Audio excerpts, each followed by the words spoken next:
ಇವತ್ತು ನಾವು ಎಳ್ಳಿನ ಬರ್ಫಿ ಮಾಡೋಣ ಬನ್ನಿ. ತುಂಬಾ ಈಸಿಯಾಗಿ ಮಾಡ್ಕೋಬೋದು, ಅಷ್ಟೇ ಮೆಜರ್ಮೆಂಟ್ಸ್ ಇಂಪಾರ್ಟೆಂಟ್. ಹೆಲೋ ಫ್ರೆಂಡ್ಸ್, ನಮ್ಮ ಸ್ವಾದ್ ಚಾನಲ್ಗೆ ಸ್ವಾಗತ. ನಾವು ಮಾಡುವ ರೆಸಿಪೀಸ್ ನಿಮಗೆ ಇಷ್ಟ ಆದರೆ ಲೈಕ್, ಶೇರ್, ಸಬ್ಸ್ಕ್ರೈಬ್ ಮಾಡಿ. ಬನ್ನಿ ಇಂಗ್ರೀಡಿಯೆಂಟ್ಸ್ ನೋಡ್ಕೊಣ.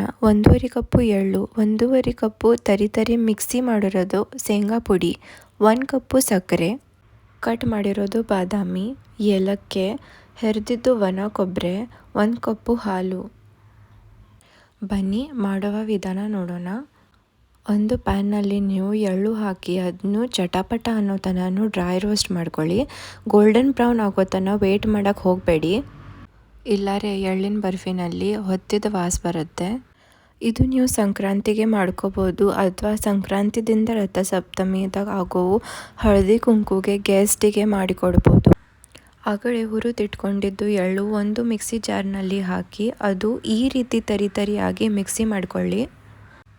ಒಂದು ಪ್ಯಾನ್ನಲ್ಲಿ 1 ಕಪ್ಪು ಸಕ್ಕರೆ ಆ್ಯಡ್ ಮಾಡಿ. ಮೆಜರ್ಮೆಂಟ್ಸ್ ತುಂಬಾ ಇಂಪಾರ್ಟೆಂಟ್. ನೀವು ಎಲ್ಲ ಇಂಗ್ರೀಡಿಯೆಂಟ್ಸ್ನು ಸೇಮ್ ಕಪ್ನಲ್ಲಿ ಮೆಜರ್ ಮಾಡ್ಕೊಳ್ಳಿ. 1 ಕಪ್ಪು ಹಾಲು ಹಾಕಿ, ಇದು ಎಳ್ಳು ಶೇಂಗಾ ಸಕ್ಕರೆ ಮೆಜರ್ ಮಾಡಿರೋದು ಕಪ್ಪನ್ನೇ ಯೂಸ್ ಮಾಡಿ. ಹಾಕಿದ ಮೇಲೆ ಈ ರೀತಿ ಅದನ್ನು ಮಿಕ್ಸ್ ಮಾಡ್ತಾ ಇರಿ. ಒಂದು ಎಳೆ ಪಾಕ್ ಆಗೋ ತನಕ ಈ ರೀತಿನೂ ನೀವು ಮಿಕ್ಸ್ ಮಾಡ್ತಾ ಇರಬೇಕು. ನೋಡಿ ಯಾವ ರೀತಿನೂ ಇದು ಪಾಕ್ ಥರ ಆಗುತ್ತೆ. ಆಮೇಲೆ ಅದಕ್ಕೂ 1 ಟೀ ಸ್ಪೂನ್ ತುಪ್ಪ ಆ್ಯಡ್ ಮಾಡಿ ಮತ್ತು ಚೆನ್ನಾಗಿ ತಿರುಗಿಸ್ತಾ ಇರಿ, ಕೈ ಬಿಡಲಾರ್ದಂಗೆ. ವಿಂಟರ್ ಸೀಸನ್ನಲ್ಲಿ ಬಾಡಿಗೆ ತುಂಬಾ ಚೆನ್ನಾಗಿರುತ್ತೆ, ಬಾಡಿಗೆ ಹೀಟ್ ಕೊಡುತ್ತೆ. ಸೊ ಖಂಡಿತ ಈ ರೆಸಿಪಿನ ನೀವು ಟ್ರೈ ಮಾಡಿ ನೋಡಬೇಕು ಮತ್ತು ನಮಗೂ ಕಮೆಂಟ್ನಲ್ಲಿ ತಿಳಿಸಿ. ನೋಡಿ ಪಾಕ್ ರೆಡಿ ಆಗಿದೆ. ಈ ರೀತಿ ನೀವು ಚಮಚನಲ್ಲಿ ಸ್ವಲ್ಪ ಪಾಕ್ ತೊಗೊಂಡು ಹನಿಯಾಗಿ ಬಿಟ್ಟು ನೋಡಿ. ಈ ರೀತಿ ನಿಮ್ಮದು ಪಾಕ್ ಕಂಡ್ರೆ ನಿಮ್ಮ ಪಾಕ್ ರೆಡಿ ಆಗಿರುತ್ತೆ. ಈ ರೀತಿ ಬಬಲ್ಸ್ ಕಾಣ್ತಾ ಇರೋ ಮುಂದೆ ಅದರಲ್ಲಿ ಆಗಲೇ ತರಿ ಆಗಿ ಮಿಕ್ಸ್ ಮಾಡಿಕೊಂಡಿದ್ದು ಎಳ್ಳು ಆ್ಯಡ್ ಮಾಡಿ ಮತ್ತು ಅದನ್ನು ಚೆನ್ನಾಗಿ ಮಿಕ್ಸ್ ಮಾಡ್ಕೊಳ್ಳಿ. ಗ್ಯಾಸ್ ಫ್ಲೇಮ್ ಸ್ವಲ್ಪ ಲೋ ಮಾಡಿ ಚೆನ್ನಾಗಿ ಮಿಕ್ಸ್ ಮಾಡಿ. ಈ ರೀತಿನೂ ಸ್ಲೋಲಿಯಾಗಿ ಚೆನ್ನಾಗಿ ಸ್ಟರ್ ಮಾಡ್ಕೋತಾ ಇರಿ. ಆಮೇಲೆ ಅದಕ್ಕೂ ತರಿಯಾಗಿ ಮಿಕ್ಸಿ ಮಾಡ್ಕೊಂಡಿದ್ದು ಶೇಂಗಾ ಪುಡಿನ ಆ್ಯಡ್ ಮಾಡಿ ಮತ್ತು ಸ್ಲೋಲಿ ಅದನ್ನು ಚೆನ್ನಾಗಿ ಮಿಕ್ಸ್ ಮಾಡ್ಕೋತಾ ಇರಿ. ನೋಡಿ ಈ ರೀತಿ ಅದನ್ನು ಚೆನ್ನಾಗಿ ಮಿಕ್ಸ್ ಮಾಡ್ಕೋತಾ ಇರಬೇಕು. ಮಿಕ್ಸ್ ಮಾಡ್ಕೊಂಬಂದು ಚೆನ್ನಾಗಿ ಸ್ವಲ್ಪ ಅಲರ್ಟಾಗಿ ಮಿಕ್ಸ್ಚರ್ನ ನೋಡ್ಕೋತಾ ಇರಿ. ಭಾಳ ಡ್ರೈ ಆಗಬಾರ್ದು. ಡ್ರೈ ಆದರೂ ಪರವಾಗಿಲ್ಲ, ಸ್ವಲ್ಪ ಹಾಲನ್ನು ಆ್ಯಡ್ ಮಾಡಿ ಮತ್ತೊಮ್ಮೆ ಚೆನ್ನಾಗಿ ಮಿಕ್ಸ್ ಮಾಡ್ಕೊಳ್ಳಿ. ಕರೆಕ್ಟ್ ಕನ್ಸಿಸ್ಟೆನ್ಸಿ ಮೇಂಟೈನ್ ಆಗಿರಬೇಕು. ಆಮೇಲೆ ಅದರಲ್ಲಿ ಡ್ರೈ ಫ್ರೂಟ್ಸ್ನ ಆ್ಯಡ್ ಮಾಡಿ. ಸ್ವಲ್ಪ ಡ್ರೈ ಫ್ರೂಟ್ಸ್ನ ಸೈಡಿಗೆ ತೆಗೆದಿಟ್ಕೊರಿ. ಏಲಕ್ಕಿನ ಕುಟ್ಟಿ ಹಾಕಿ, ಚೆನ್ನಾಗಿ ಫ್ಲೇವರ್ ಬರುತ್ತೆ. ಮಿಕ್ಸ್ ಮಾಡ್ತಾ ಇರೋ ಮುಂದೆ ಸೈಡ್ದಿಂದ ಕಡಾಯಿ ಬಿಡೋಕ್ಕೆ ಶುರು ಆಗುತ್ತೆ, ಅಂದರೆ ನಿಮ್ಮ ಮಿಕ್ಸ್ಚರ್ ರೆಡಿ ಆಗಿದೆ. ನೋಡಿ ಯಾವ ರೀತಿ ಮಿಕ್ಸ್ಚರ್ ಸೈಡ್ಸ್ ಬಿಡುತ್ತೆ.